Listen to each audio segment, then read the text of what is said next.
नमस्कार, मैं गुड़िया शाह। गुड मॉर्निंग स्टडी में आपका स्वागत है। ये 5 प्रोडक्ट कॉस्मेटिक सामान नहीं, दवाई हैं। हाई कोर्ट का अहम आदेश। अब खबर विस्तार से। तेलंगाना न्यायालय ने आंध्र प्रदेश सामान्य बिक्री कर एपीजीएसटी अधिनियम 1957 के तहत उत्पादों को सौंदर्य प्रसाधन या औषधि के रूप में वर्गीकृत करने से संबंधित एक मामले की सुनवाई की। इस दौरान तेलंगाना हाई कोर्ट ने स्पष्ट किया कि क्या 5 उत्पाद अर्थात हिमानी नवरत्न तेल, Boroplus antiseptic cream, Boroplus prickly heat powder, Himani रोग दंत मंजन लाल और सोना चांदी च्यवनप्राश सौंदर्य प्रसाधन या दवा की श्रेणी में आएंगे। तेलंगाना हाई कोर्ट ने कहा कि हिमानी और इमामी कंपनियों द्वारा उत्पादित और विपणन किए जाने वाले 5 आयुर्वेदिक उत्पाद नवरत्न तेल, गोल्ड हल्दी cream, Boroplus antiseptic cream, Boroplus prickly heat powder और सोना चांदी च्यवनप्राश सौंदर्य प्रसाधन के बजाय दवाओं की श्रेणी में आते हैं। हाई कोर्ट के इस फैसले से इन दोनों सहयोगी कंपनियों हिमानी और इमामी कंपनियों के कुछ अतिरिक्त कर बोझ से छुटकारा पाने में मदद मिलेगी, क्योंकि कॉस्मेटिक उत्पाद के रूप में वर्गीकरण से 20% जीएसटी लगेगा, जबकि यदि इसे उपचारात्मक गुणों वाली औषधि के रूप में मान्यता दी जाती है तो 10% जीएसटी लगेगा। यह मामला 1996-97 के कर निर्धारण वर्ष से शुरू हुआ, जब राज्य के वाणिज्यिक कर विभाग ने इन्हें सौंदर्य प्रसाधनों के रूप में मानना शुरू किया और इन पर 20% बिक्री कर लगाया। न्यायमूर्ति पी सैम कोसी और न्यायमूर्ति एन तुकाराम जी की खंडपीठ ने दोनों पक्षों को विस्तार से सुना, विषय की गहन जांच की और कहा कि 5 उत्पादों दवाओं की श्रेणी में आते हैं। बोरोप्लस एंटीसेप्टिक क्रीम दवाओं की श्रेणी में। न्यायमूर्ति पी सैम कोसी और न्यायमूर्ति एन तुकाराम की खंडपीठ ने फैसला सुनाया कि हिमानी निरोग दंत मंजन और सौंदर्य प्रसाधन के रूप में वर्गीकृत किया जा सकता है, जबकि हिमानी सोना चांदी च्यवनप्राश, नवरत्न हेयर ऑयल, हिमानी गोल्ड हल्दी Ayurvedic cream, Boroplus antiseptic cream और बोरोप्लस प्रिकली हीट पाउडर दवाओं की श्रेणी में आते हैं।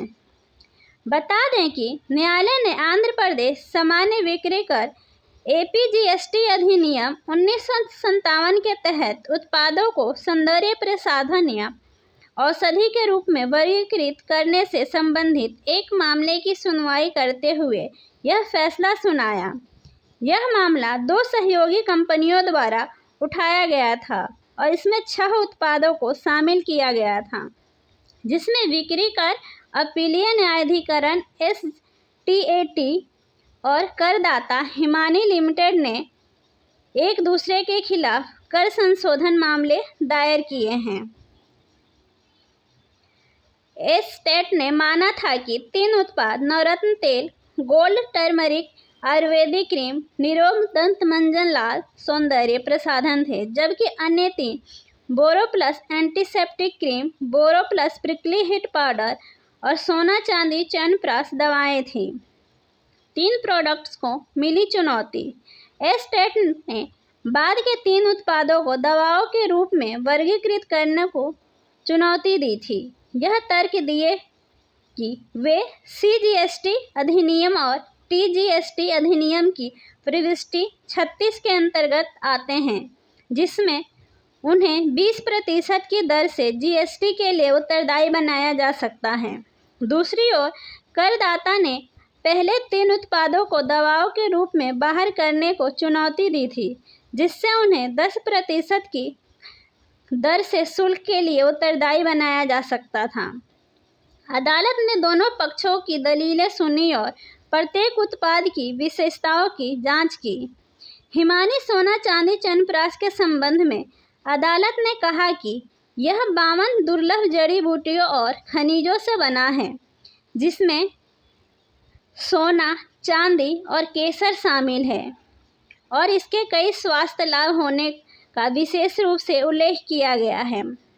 यह दवा है, कॉस्मेटिक नहीं, अदालत ने कहा। अदालत ने इस बात पर जोर दिया कि याचिकाकर्ता ने ड्रग्स एवं कॉस्मेटिक एक्ट 1940 के तहत लाइसेंस प्राप्त किया है, जिसमें दावा किया गया है कि उत्पाद पहली अनुसूची की प्रविष्टि 37 के अंतर्गत आता है। एस्टेट ने उत्पाद के अवयवों और अधिनियम के तहत कॉस्मेटिक और ड्रग्स की परिभाषाओं की समीक्षा की और निष्कर्ष निकाला कि यह एक दवा है, कॉस्मेटिक नहीं। अदालत ने आगे स्पष्ट किया कि अधिनियम की धारा 3 AAA कॉस्मेटिक को बाहरी उपयोग के लिए उत्पादों के रूप में परिभाषित करती है, जबकि धारा 3B दवाओं को रोगों या विकारों के निदान, उपचार, शमन या रोकथाम में आंतरिक या बाहरी उपयोग के लिए पदार्थों के रूप में परिभाषित करती है। दवाओं का सेवन आंतरिक रूप से किया जा सकता है या बाहरी रूप से लगाया जा सकता है, जबकि कॉस्मेटिक केवल बाहरी उपयोग के लिए होते हैं। अदालत ने हिमानी बोरो प्लस एंटीसेप्टिक क्रीम की विशेषताओं पर भी बात की। उत्पाद का नाम ही बताता है कि यह कोई साधारण कॉस्मेटिक क्रीम नहीं है, बल्कि औषधीय गुणों वाली एंटीसेप्टिक क्रीम है, जो इसे अधिनियम की पहली अनुसूची की प्रविष्टि 35 के तहत एक दवा के रूप में वर्गीकृत करती है।